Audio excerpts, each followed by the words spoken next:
ہر قسم کے روحانی جسمانی وظائف کے لیے پیر عصمت اللہ نقشبندی چینل کو سبسکرائب کریں۔ نحمده ونصلي ونسلم على رسوله الكريم اما بعد فاعوذ بالله من الشيطان الرجيم بسم الله الرحمن الرحيم۔ روحانی عامل بننے کے لیے کیا شرائط ہیں اور روحانیت کس کو کہتے ہیں؟ روحانیت نام ہے تقوی کا، روحانیت نام ہے پرہیزگاری کا، روحانیت نام ہے اللہ اور اس کے رسول صلی اللہ علیہ وسلم کی اتباع میں، آپ صلی اللہ علیہ وسلم کی سنت پر چلنے میں۔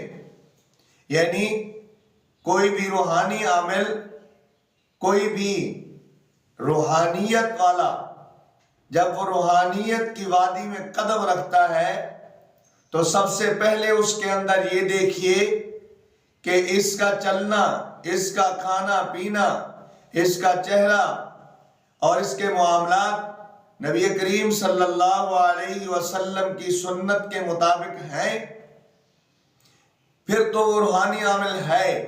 اور وہ روحانی عامل کہلوانے کے قابل بھی ہے۔ کیا ہر بندہ اللہ کا ولی بن سکتا ہے؟ اللہ کے ولی کی نشانی کیا ہے؟ اللہ کے ولی کی نشانی تو یہ ہوتی ہے، اللہ کا ولی اللہ سے ڈرنے والا ہوتا ہے، اللہ سے ڈرانے والا ہوتا ہے، اللہ اور اس کے رسول صلی اللہ علیہ وسلم کی اتباع میں زندگی گزارنے والا ہوتا ہے، اس کے اندر نبی کریم صلی اللہ علیہ وسلم کی سنت کا ہر پہلو ہوتا ہے، وہ کبھی بھی نبی کریم صلی اللہ علیہ وسلم کی سنت کے خلاف کوئی کام نہیں کر سکتا۔ روحانی عامل بننے کے لیے کیا کرنا چاہیے؟ روحانی عامل بننے کے لیے کم از کم بندہ 5 وقت کا نمازی ہو، اس کے چہرے پر سنت رسول ہو، اور پھر روحانی عامل وہ ہے جس کے اندر تقوی ہو، جس کے اندر جھوٹ نہ ہو، جس جو حلال حرام کی تمیز کرتا ہو، جو اپنے آپ کو پرہیزگاری میں رکھتا ہو، یہ خود پرہیزگار ہو۔ اگر پرہیزگار نہیں ہوگا تو اس کی زبان میں کیا تاثیر ہوگی؟ تو پھر وہ شعبدہ بازیاں کرے گا، 2 نمبریاں کرے گا، اور اللہ اور اس کے رسول صلی اللہ علیہ وسلم کا جب طریقہ نہیں ہوگا پھر لوگوں کو دھوکہ دے گا۔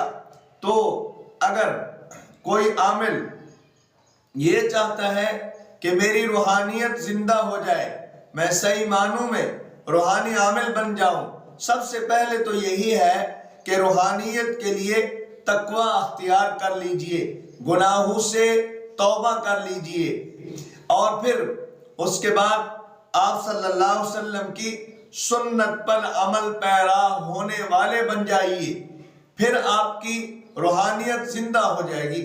جو عاملین تشخیص کے حوالے سے یا جو لوگ اپنے بارے میں یہ معلوم نہیں کر پاتے کہ مجھے بیماری ہے تو ہے کیا، مثلا میرے اندر جنات ہیں، یا کوئی جادو کا مسئلہ ہے، یا یہ ہے کہ میں روحانی طور پہ کمزور ہوں، یا یہ کہ میں بیمار ہوں جسمانی طور پر۔